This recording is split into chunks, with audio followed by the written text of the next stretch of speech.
नमस्कार मित्रमैत्रिणींनो, मायबोली वाचनकट्ट्यावर तुमचे पुन्हा एकदा हार्दिक स्वागत. पुस्तकाचे नाव सुनीता विल्यम्स, लेखक डॉक्टर डी.व्ही. जहागीरदार, भाग 10, प्रकरण 8, अंतराळ प्रवास संगणकामुळेच, याचा उर्वरित भाग. धाडस. अचूकते इतकीच महत्त्वाची गोष्ट आहे धाडस. सुनीताने आपल्या कामाने, कर्तृत्वाने त्याचे प्रत्यंतर दाखवून दिले आहे. हे धाडस लहानपणी शाळेत तिकडे शिकवले जाते. शाळेत असताना पर्वत चढणे, नदीकाठी राहणे, रस्ते तयार करणे, सायकल रपेट, एकांतवासात राहणे या गोष्टी शिकवल्या असतात. बोटिंग, रॅफ्टिंग, पोहणे याबरोबरच हेलिकॉप्टर चालवणे यांसारखे ॲव्हेन्यूज नेहमी उपलब्ध असतात. त्यामुळेच प्रत्येक मुलामुलीचे खूप छंद असतात व ते आवर्जून जपलेले असतात. अमेरिकेतल्या आमच्या विज्ञानाच्या प्रयोगशाळेतील एका विद्यार्थ्याला जंगलाची आवड होती. जंगलात जाऊन राहणे, तेथील प्राणी पक्षी यांच्याशी मैत्री करणे या गोष्टीत तो पारंगत होता. शनिवार रविवार तिकडे विकेंड म्हणून सुट्ट्यांचे दिवस, त्या दिवशी अशी धाडसाची कामे, आपले छंद पार पाडण्याचा त्यांचा कल होतो. त्या विषयात जास्तीत जास्त पारंगत व्हावे ही इच्छा असते. म्हणूनच स्वतःचे घर, सामान, कपडे, घरासमोरील जागा स्वच्छ ठेवण्यात शनिवार संपतो. रविवारी स्वतःच्या आवडीच्या गोष्टी ते करू शकतात. आपल्याकडे रविवारचा कार्यक्रम म्हणजे दुपारच्या जेवणानंतर घेतलेली 3 तासाची प्रदीर्घ झोप व त्यानंतर मित्राकडे जाऊन केलेल्या गप्पा. धाडस त्यांच्यात आपोआप येते. तो भारतीय मुलांपेक्षा ताकदवान असतो. जास्त शारीरिक कष्ट करू शकतो. घरातील सर्व उपकरणे दुरुस्त करू शकतो व 5-10 मिनिटाच्या आत आपल्या कारचे टायर कोणाचीही मदत न घेता बदलू शकतो. अतिसंवेदनशील महागडी उपकरणे उघडून ती दुरुस्त करण्याचे काम तेथील संशोधक विद्यार्थी तर करतोच, पण ज्येष्ठ वयस्कर प्रोफेसर देखील करतो. ही सवय समाजालाच लागली आहे. त्या सवयीने तडफेने अंतराळवीरांना करता यायला हवे, करता येते. याबाबत आपला समाज मागे आहे. त्याची कारणे काहीही असोत. उपकरणे घरातली अगदी साधी, उदाहरणार्थ रेडिओ देखील आपण घरी दुरुस्त करू शकत नाही आणि बऱ्याचशा मंडळींना तर फ्यूज देखील लावता येत नाही. तशी धाडसाची कामे नाहीत, विज्ञानाची देखील नाहीत. आपल्या घरातील वस्तूंची काळजी घेण्याची स्वयंपूर्णता अंगी बाणणे ही महत्त्वाची गोष्ट रक्तातच असावी लागते. भारतीय वंशाचा, भारतात वाढलेला, भारतीय नागरिक असलेला अंतराळवीर तयार होण्यासाठी त्याच्यात वरील सर्व गोष्टी यायला हव्यात. त्याला मदत करणारे, अंतरिक्ष यानाच्या प्रमुख केंद्रावर काम करणाऱ्या सर्वांनाच उपकरणे दुरुस्त करणे, धाडसी निर्णय अचूकपणे घेणे या गोष्टी कराव्याच लागतील. सुनीता ही अमेरिकन नागरिक आहे असे एका पत्रलेखकाने म्हटले आहे. ते आधी दिलेले आहेच. विचार केला तर त्याचे म्हणणे खरे आहे असे वाटल्याशिवाय राहत नाही. पत्रलेखकाचा अर्थ एकच, सुनीता अमेरिकन शाळेत, वातावरणात, समाजात वाढली म्हणून अमेरिकन नागरिकांचे सर्व गुण तिच्यात आले आहेत. तिचे शरीर, मन, बुद्धी ही स्पेशालिटी ट्रेन आहे. शिवाय 4 वर्षाच्या खडतर ट्रेनिंगला ती यशस्वी सामोरी गेली आहे. गणितीय उदाहरणे. तेथे शालेय, महाविद्यालयीन शिक्षणात गणितीय स्वरूपाची उदाहरणे असतात. जी थेरी आपण शिकतो तिचा प्रत्यक्ष उपयोग फक्त गणितीय उदाहरणे सोडवल्याने समजतो. टेक्स्टबुक म्हणजे प्रत्येक प्रकरणानंतर अशी उदाहरणे दिलेली असतात व प्रत्येक उदाहरण विद्यार्थ्यांनी सोडवायचे असते. परीक्षेत फक्त असेच प्रश्न विचारतात. त्याचे उत्तर मिळण्यासाठी खूपसे कॅल्क्युलेशन्स करावे लागतात. उत्तर भारात्मक असावे, गुणात्मक नको. आपल्या इथे भारतात प्रश्नपत्रिकेमध्ये गुणात्मक प्रश्न असतात. ते सोडवणे तसे सोपे असते. कसेही थोडेफार लिहिता येते व पास होण्याइतपत गुण मिळवता येते. गणितीय उदाहरण सोडवण्यासाठी अगदी पहिल्या स्टेपपासून तुमच्या मूलभूत वैज्ञानिक ज्ञानाची कसोटी लागते. ते सोडविणे कठीण नसते, सवय असावी लागते. भारतात IIT मध्ये त्याच पद्धतीने शिकवितात व तसे प्रश्न परीक्षेत विचारतात. म्हणूनच येथून उत्तीर्ण झालेली मुले मुली अमेरिकन अभ्यासक्रमात यशस्वी होतात. यापैकी कोणीही अपयशी होत नाही. ही आपणाला अभिमानाची गोष्ट आहे. मागील 4-5 वर्षापासून IT विषयात काम करण्यासाठी निरनिराळ्या महाविद्यालयातील मुले अमेरिकेत गेलेत. त्यांना सर्वांना चांगले पगार आहेत व सर्वजण तेथील वातावरणात रुळलेत. सर्वजण यशस्वी होतात. या घटनांचा एक अन्वयार्थ, विद्येच्या क्षेत्रात आपण मागे नाहीत. 21वे शतक ज्ञानाचे शतक आहे आणि नॉलेज इज पॉवर हा मूलमंत्र ठरणार आहे. त्या अर्थाने भारताला पुढील वर्ष फार सुखाची व प्रगतीची आहेत. 2020 मध्ये भारत महासत्ता होण्याच्या मार्गावर असेल. पुष्कळसा पथ त्याने पार पाडला असेल. यासाठी आपल्याला प्रॉब्लेम ओरिएंटेड अभ्यासक्रम तयार करावा लागेल. प्रधानमंत्री इंदिरा गांधी म्हणाल्या होत्या, we can also do it. त्यांचा हा विश्वास सार्थ करून दाखवण्याची कामगिरी करायची आहे प्रत्येक तरुणाला. मंगळावर स्वारी. चंद्रावर मानवी वस्तीची तयारी चालू असतानाच नासाने मंगळावर दृष्टी वळविली आहे. मंगळाचे सगळे निराळे. पृथ्वीवरून यान पोहोचायला 6 महिने लागतात, म्हणून पहिले मंगळाच्या पृष्ठावर लँड होणारे यान आहे मानवरहित. मात्र ते माहिती पाठविणार भरभक्कम. मे 2008ला मंगळावर पोहोचणारे यान आहे. आजचा मंगळ हा वाळवंटी थंड ग्रह आहे. त्यावरील वातावरण अगदी विरळ आहे. त्याच्या पृष्ठावर पाणी नाही. त्यापूर्वी तेथे पाठवण्यात आलेल्या यानाच्या संशोधनाप्रमाणे तेथे जमिनीच्या थराखाली बर्फ पुष्कळ प्रमाणात असावे व उत्तरीय प्रदेशात तर निश्चितच असेल. कोट्यावधी वर्षापूर्वी मंगळावर पाणी होते व ते बर्फाच्या थरात बदलले गेले. 1,00,000 वर्षापूर्वी पाणी थोड्याफार अंशाने होते देखील. पाणी म्हणजे जीवन. पाण्याचे अस्तित्व सर्वात महत्त्वाचे. पुढे आपण जे अंतराळवीर मंगळावर पाठविणार त्यांना तेथे पाणी आहे व ते मिळणार आहे याची खात्री द्यायला हवी, असे नासाच्या संशोधकांना वाटते. यासाठी फिनिक्स नावाचे यान नासा पाठविणार आहे. या यानात अतिसूक्ष्म कॅमेरा आहे व तो भूगर्भशास्त्री संशोधकांना पृष्ठाची माहिती देऊ शकेल. यान पृष्ठावर उतरू लागेल तसा हा कॅमेरा कार्यान्वित होईल. पृष्ठावर उतरल्यावर यान भूपृष्ठाच्या खालच्या जागेचा अभ्यास करण्यासाठी ड्रिलिंग सुरू करेल. मागे चंद्रावर देखील असे ड्रिलिंग केले होते. त्या क्रियेचे सविस्तर वर्णन शास्त्रीय संशोधनाच्या मासिकात आले होते. ही गोष्ट 90च्या दशकातील. यानातून 3 दाते असलेला पोकळ दंडगोलाच्या आकाराचा दंड बाहेर येईल. हा पृष्ठावर उभा राहील व हळूहळू जमीन खोदत जाईल. प्रत्येक फूट तो खाली जाईल व ती माती तो विश्लेषणासाठी उपकरणाकडे सॅम्पल म्हणून पाठवील. हे सर्व काम ऑटोमॅटिक आहे. या उपकरणाचे नाव गॅस क्रोमॅटोग्राफ असे आहे व आता तर खूप प्रगत झाला आहे. त्या काळात हे सर्व वाचताना मला प्रथम गंमत व नंतर वैज्ञानिक प्रगतीचे कौतुक वाटले.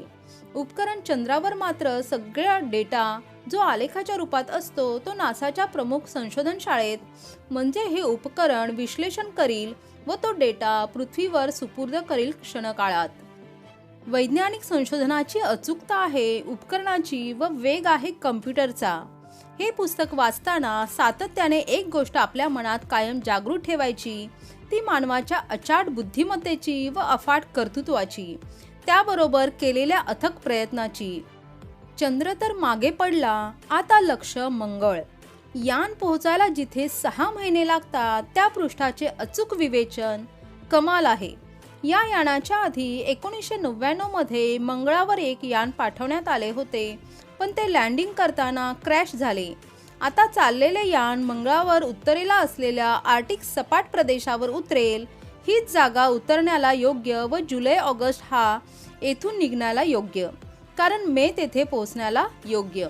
ब्रिटनमधील प्रोफेसर पिलिंजरच्या मते उत्तरेकडचा प्रदेश ही माझी पहिली निवड नाही, कारण तेथील तापमान अति कमी असल्याने सजीव तेथे सापडण्याची शक्यता कमीच आहे. एवढे मात्र खरे की हा भाग नवीन असल्याने तो संशोधकांना उपयुक्त आहे. नासा मंगळापर्यंतच थांबलेली नाही. पुढील लक्ष्य आहे अजस्त्र महाकाय शरीराचा गुरु. याकरिता मंगळ आणि गुरुमधली ॲस्टेरॉइड पट्ट्यातील वस्तूंचा अभ्यास करण्यात येईल. या क्षेत्रात 2 मोठ्या अश्नी आहेत. सूर्यमालेच्या जन्मकाळी म्हणजे 4.5 बिलियन वर्षापूर्वी त्या काळी या अश्नी निर्माण झाल्या आहेत. म्हणूनच त्यांच्या अभ्यासाने त्या काळाबद्दल बरीचशी माहिती मिळू शकते. संशोधन आणि सहकाराचे फलित. सुनीताचे विक्रम वाचताना क्षणभर थक्क व्हावे, पण मग शांतपणे विचार करावा. तिचे वैयक्तिक धाडस, कौशल्य तर निर्विवाद वाखाणण्यासारखे आहेच. हे सर्व काम ती करीत असताना जे हजारो लाखो हात तिच्या मागे उभे आहेत, कार्यरत आहेत, त्यांनाही नमन करणे भाग आहे. हे सर्व काम नासा एकत्रित करते, अचूकता तपासते व त्यातूनच सुनीताने केले त्यासारखे भव्य दिव्य काम घडते. शास्त्रज्ञा इतकेच तज्ज्ञांचेही काम महत्त्वाचे आहे. शास्त्रज्ञ प्रयोगशाळेत एकटा काम करतो, ते काम एकत्र आणणे हे मार्गदर्शकाचे काम. तोच खरा संशोधनाचा प्रकल्पाचा प्रमुख. असे हजारो प्रकल्प नासा मंजूर करते, त्यांना अनुदान देते. महत्त्वाचे म्हणजे प्रत्येक प्रकल्प प्रामाणिकपणे राबविला जातो. प्रयोगात अचूकता तर हवीच असते, शिवाय सर्व उपकरणे रिप्रोड्युसेबल हवीत. नवीन यंत्रे उपकरणे तयार करणे, प्रत्येक क्षणी त्यात कशी सुधारणा करता येईल याचा विचार करणे, रासायनिक संयुगे, हायड्रोजनसारखा वायू अतिशुद्ध अवस्थेत पुरविणे. उदाहरणार्थ घ्या, थर्मल ब्लँकेटचे. याचं वैशिष्ट्य ते 100% जळणारे पॉलिमर आहे. याशिवाय त्याचा महत्त्वाचा गुणधर्म म्हणजे ते उष्णतारोधक आहे. उष्णतेचे वहन अगदी 0% व्हायला नको. 100चा अर्थ 100.000 असा घ्यायचा, 99.99 असा नको. यानाच्या पृष्ठावरील वातावरणात यान शिरताना जे घर्षण होते, तापमान पृष्ठाचे वाढते, आतील तापमान तेच राहते. या सर्वाचे कारण तो पॉलिमर. हा पॉलिमर एका विद्यापीठ संशोधन प्रकल्पामधून मिळाला आहे. सांगायचा अर्थ एकच, अतिप्रामाणिकपणे काम करूनच अतिशुद्ध पॉलिमर मिळविला आहे. थोडीफार सवलतही शुद्धतेबाबत घेतलेली नाही. अशी हजारो संयुगे, उपकरणाचे छोटे छोटे भाग, हे सर्व एकत्रितपणे 100% यशस्वीपणे काम करतात, तेव्हाच यानाचे काम यशस्वी होते. या कामात कोणी कुचराई करत नाही, ढिलाई दाखवत नाही. हीच तर संशोधनाची कठोर सत्यता आहे. ही आहे खरी वैज्ञानिक शिस्त. जुने जाणते प्रोफेसर, संशोधक हे अतिशय कडक शिक्षक, मार्गदर्शक असतात. त्यांच्या बुद्धिमत्तेचा अतीव आदर शिक्षण जगतात असतो. म्हणूनच त्यांच्याशी बोलताना चालताना सर्व विद्यार्थी नम्र असतात. ज्ञानाच्या क्षेत्रात कडकपणा, कठोरता असल्याशिवाय समाज पुढे जाऊ शकत नाही. अंतरिक्ष यानाच्या आतील उपकरणाचे जाळे व ते सर्व व्यवस्थित काम करतील ही खात्री नासाला असते. यात्रीचे ट्रेनिंग तर कठीण असतेच, शिवाय त्याला यंत्र वापरता येते, दुरुस्त करता येते. अंतराळ संशोधनाने कितीतरी नवीन संशोधन निर्माण झाले आहे. शून्य गुरुत्वाकर्षण अवस्था व त्या अवस्थेतील अंतराळवीराला सामोरे जावे लागणारी परिस्थिती, त्याचा विचार करून संशोधन कार्याची आखणी करावी लागते. अंतराळ संशोधनाने मानवी बुद्धीला तजेला आणला. बुद्धिमान तरुण शास्त्रज्ञांपुढे कठीण प्रश्न सतत मांडण्यात येतात व त्यांचा मागोवा त्यांना घ्यावा लागतो. प्रश्नांचा व्याप इतका मोठा असतो की इतर शास्त्रीय विषयांकडूनही त्याला शिकावे लागते, सहकार मागावा लागतो. वनस्पती शास्त्रज्ञाला गणित शिकावे लागते व रसायनशास्त्रज्ञाला अर्थशास्त्र. ही सर्व मंडळी एकत्र येऊन नवनवीन कल्पना मांडतात, त्यांचा पाठपुरावा करतात. म्हणूनच ते यशस्वीपणे परिस्थिती हाताळू शकतात. प्रत्येक क्षेत्रातील संशोधन कोणा एका व्यक्तीला उगत असणे अगदी अशक्य आहे. म्हणूनच इतरांशी चर्चा, बातचीत व त्यातून नवविचार निर्माण करण्याची ताकद असते. त्यामुळे माझे क्षेत्र सर्वश्रेष्ठ, माझाच विषय मोठा, हा अहंकार लुप्त होतो किंवा तो किती व्यर्थ आहे याची जाणीव होते. ज्ञानाचा समुद्र किती अफाट आहे हे न्यूटनला झालेली जाणीव प्रत्येक सुजाण संशोधकाला व्हायला लागते. त्याचा अहम गळून जातो आणि जायला हवा. निसर्गातून निर्माण होणारे प्रश्न व त्याला उत्तर शोधून काढण्याची मानवी बुद्धीची प्रगल्भता, या दोन्ही चित्ताकर्षक गोष्टी आहेत. थोर शास्त्रज्ञ, तत्ववेत्ते म्हणूनच नम्र असतात. महात्मा गांधी, आईन्स्टाईन, टॉलस्टॉय, विनोबा भावे हे नम्र होते. अंतराळात झालेले अपघात. 1960 R-16 सोव्हिएट रॉकेटचे लॉन्च पॅडवर उडाले. 2 1966 जेमिनी 8 स्पेसक्राफ्टशी डॉकिंग करताना नियंत्रणाबाहेर गेले, मात्र सुखरूप परत आले. 3 1967 अपोलो 1 कमांड मॉड्यूलचे ट्रेनिंग अंतराळवीर मोठी आग लागून जीव घुसमटल्याने मरण पावले. 4 1969 सोयुज 5 पृथ्वीवर परत येताना इक्विपमेंट मॉड्यूलमध्ये बिघाड, उष्णता वाढली. जीवघेण्या परिस्थितीतून अंतराळवीर व्हॉलिनॉव सुखरूप बाहेर आला. 5 1970 अपोलो 13 मध्ये प्राणवायूच्या टाकीचा स्फोट, त्यामुळे पॉवर सप्लाय बिघडला. हे मिशन चांद्र मिशन होते. प्रवाशांची चंद्रावर वापरण्यासाठी नेलेल्या शिडीने सुटका. 6 1971 3 अंतराळवीरांचा मृत्यू, परत येताना ऑक्सिजन टाकीचा स्फोट. 7 1980 लॉन्च पॅडवर रॉकेटचा रशियात स्फोट, 50 जण मृत्युमुखी. 8. 1986 चॅलेंजरमध्ये 6 अंतराळवीरांचा इंधन टाकीच्या स्फोटाने मृत्यू. 9. 2003 कोलंबिया शटलचे थर्मल ब्लँकेट अकार्यक्षम, परत येताना स्फोट, एकूण 7 जण मृत्युमुखी. कल्पना चावलाचा यात अंतर्भाव. अपघात साधारण ज्वलनशील वायू असलेल्या टाकीमुळे झालेले दिसतात. यान वातावरणात शिरताना जी उष्णता निर्माण होते ती लीक झाल्याने देखील अपघात झालेत.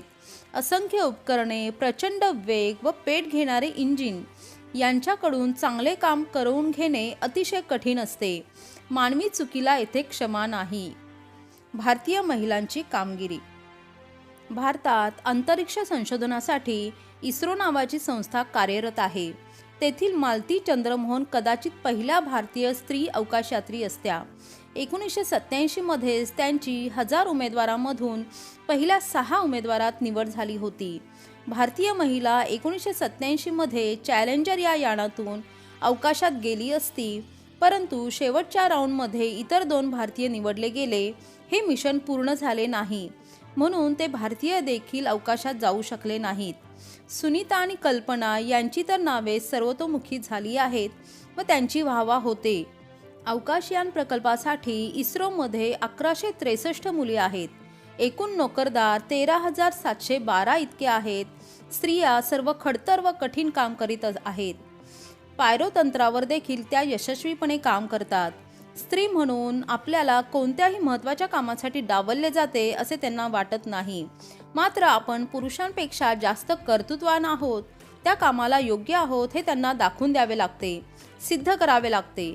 संशोधन शाळेत देखील काम कष्टप्रद व लांब असते.